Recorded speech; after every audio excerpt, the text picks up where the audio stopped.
We've got to do a better job of getting across that America is freedom. Freedom of speech, freedom of religion. But what do you make of where the Kavanaugh hearings are now? There's a new set of demands that have come out. I think it's a very sad situation. He's an outstanding person.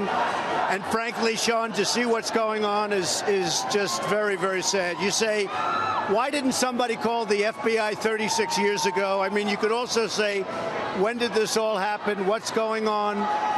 To take a man like this and besmirch. Now, with that being said, let her have her say, and let's see how it all works out. But I don't think you can delay it any longer. They've delayed it a week already. And you've been very accommodating. I have been accommodating. I say, let her say what she has to say, and let's see how it all comes out. But they've delayed it a week, and they have to get on with it. Yeah. Mr. President, you're dealing with a lot of good economic news today. And there's a lot of media people, it seems like all they ever talk about, and John Solomon and Sarah Carter broke a big story tonight. Great people. And what they're saying is that even the intelligence community and the FBI didn't want to give the intel to the Obama administration because there were conflicts, and they would weaponize it against you. That's our new information. Well, I'm not surprised to hear it. If you look at what's been going on over the last couple of years, and I'm not just talking about from the time I won the presidency, this took place when I was winning in the primaries. I mean, you look at what's going on, I'm not surprised to hear anything. Before the election, after the election, even the media leak strategy, Lisa Page had testified that for 9 months they had no evidence at all whatsoever. But it seems to be coming to an end.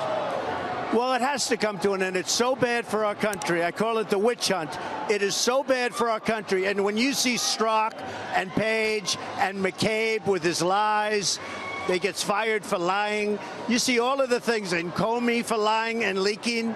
You see what went on. It's got to come to an end. So bad for our country. The irony in all of this is I have been uncovering all of this. When you think about it, Clinton bought and paid for, used funneled money, a dossier, Foreign National put it together. A lot of money. They never verified, they never corroborated, and it was the bulk of information. You have now said declassify and redact it. How soon will that be coming? Well, we're moving along. We're working along. We're also dealing with foreign countries that do have a problem. I must tell you, I got called today from two very good allies saying, please, can we talk?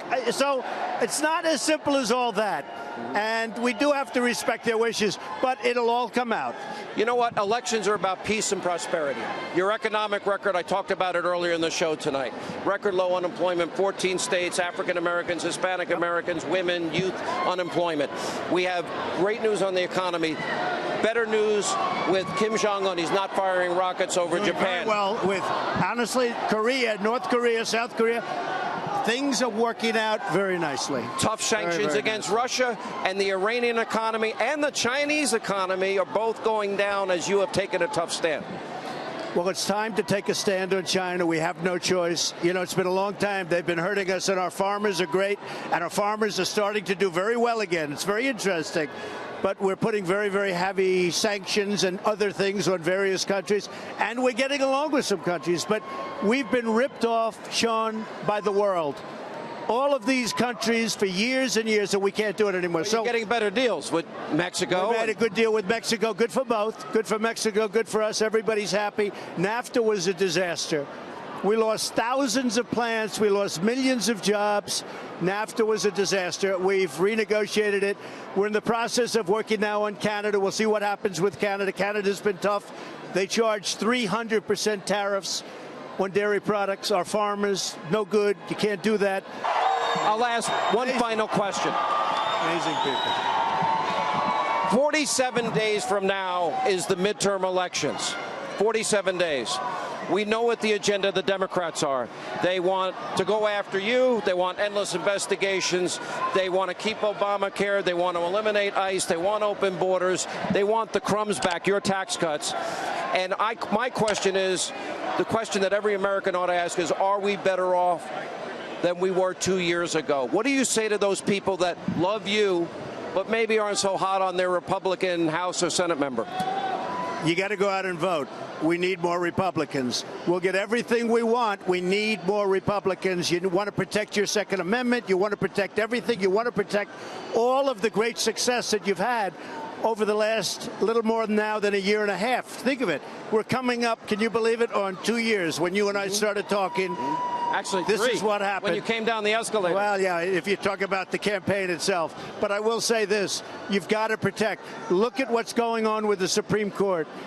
If we're not there, because we're all together as a group, if we're not there to protect, it is going to be some really bad day for this country. So we're protecting. But we made tremendous gains. You know, the stock market today, it's a good day to do an interview because the stock market today hit the highest level in its history. Today. Now, did you work this interview out specifically for that? But it was up very big today, but it hit the highest, all of the markets. Today hit the highest level. Now, 401ks are up 57% in a short period of time.